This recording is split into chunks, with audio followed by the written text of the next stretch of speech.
The extent of the flooding. Houses marooned by water. Roads impassable.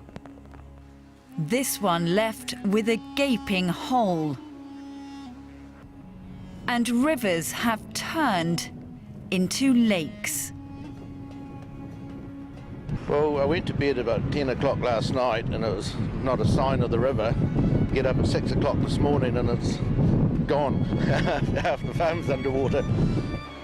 The Canterbury region on New Zealand's South Island is a farming hub, but the deluge of rain is making work hard, even if some are putting on a brave face.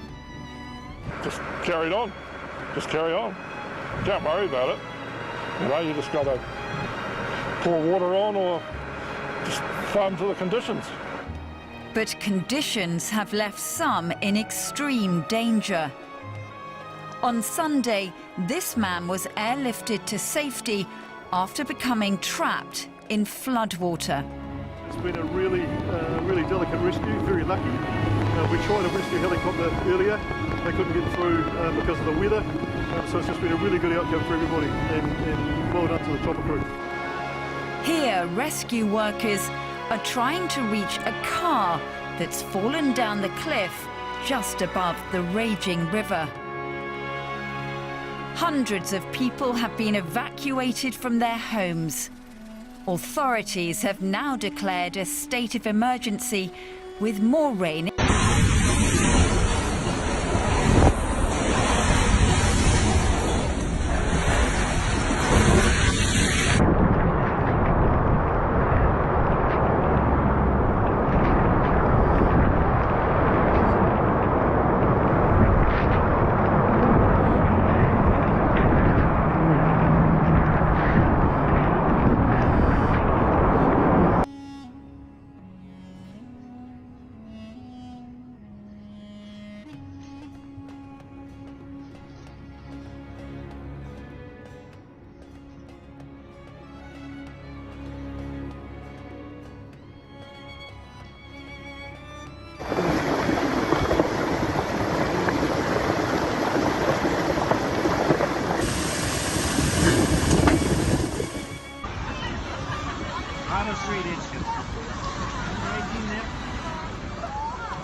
We'll get through. Oh, yeah.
Thank you.